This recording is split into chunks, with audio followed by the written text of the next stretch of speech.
Yesterday was a wild day in our lives. Obviously, a massive announcement was made. A lot of people pumped. A lot of people pumped. Yeah. A lot of people not pumped. A lot of people not pumped. A lot of people not pumped. I just would like to say from the bottom of my heart, I appreciate everybody's passion and appreciation for this program. I would also like a little bit of faith. Huh? Just a little. Huh? Think about it. Huh? Kind of look at everything that I've been a part of, pretty much. Like everything. A little bit different probably than what other people have been a part of. No offense to anybody else, but the way my conversations normally go with people, a little bit different than how they normally go.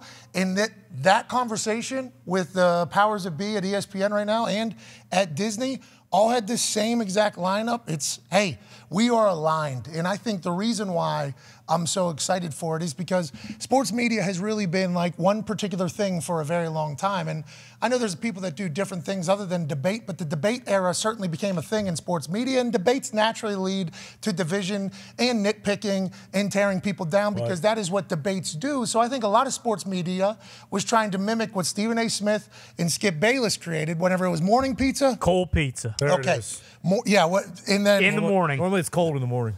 Well, because you order it at night. Oh, makes sense. Pizza place is not normally open in the morning, so the morning cold pizza, and then it became First Take, and it was Stephen A. and Skip, and they were debating, and it was captivating because you're talking about two of the greatest debaters maybe in the history of all media, not just sports. Those two going at it was must-see television. Yeah. So anything is a monkey see, monkey do business. They start trying to mimic that, and that's become sports media pretty much. And as somebody that was on a team that got a chance to see a lot of players who get ridiculed in the media and the reaction of it, I always assumed, hey, can we not be a little bit more positive? I think a lot of people thought that way.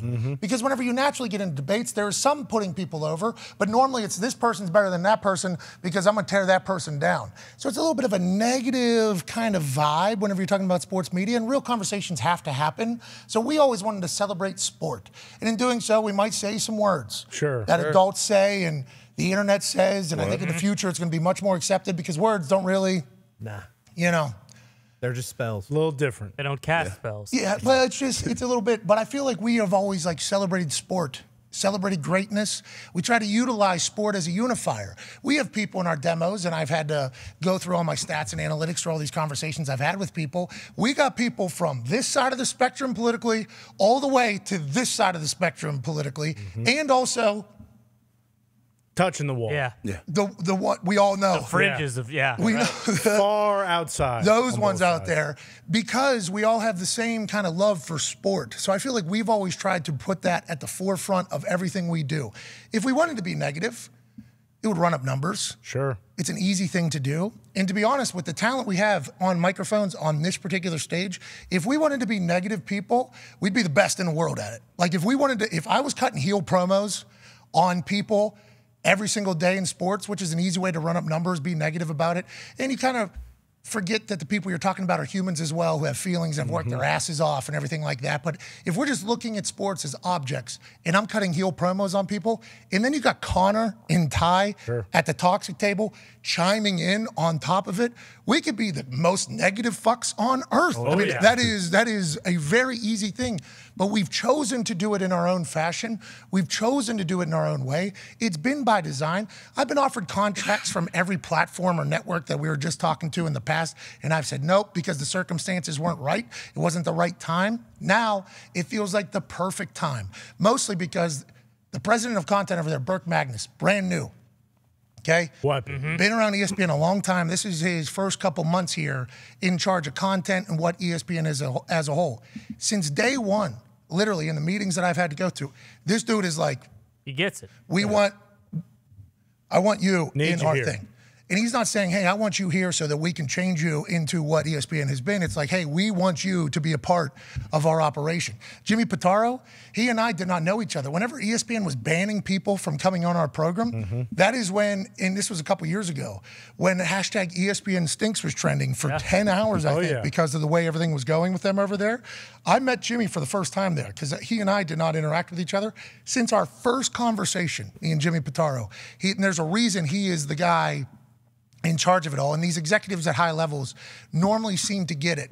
Everybody else that's kind of underneath him. Yeah. Probably going to remain there for a while. There'll be a couple people that can go. Those people are the ones that go. They kind of see it and they get it. Me and Jimmy Pitaro, since day one, have been understanding. He understood that the timing wasn't right. He didn't want me to join ESPN at that time because of everything that happened there, but he definitely wanted me on game day whenever everybody else seemingly in positions over there that could make decisions didn't. So Jimmy, Burke, myself, all aligned on what our show is, how our show is, what it will be when we go over there, has eased my mind so much because the backlash, the negativity that happened on Twitter, YouTube, my Instagram, my wife's Instagram. People are commenting on my wife's Instagram, calling her husband and new baby's father is a sellout or whatever. It's like, Jesus, y'all motherfuckers have no idea. Like, what are we even talking about?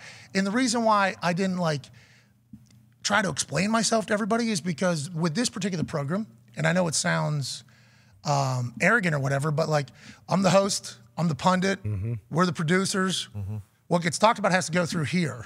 Yes. Like literally right here to right here.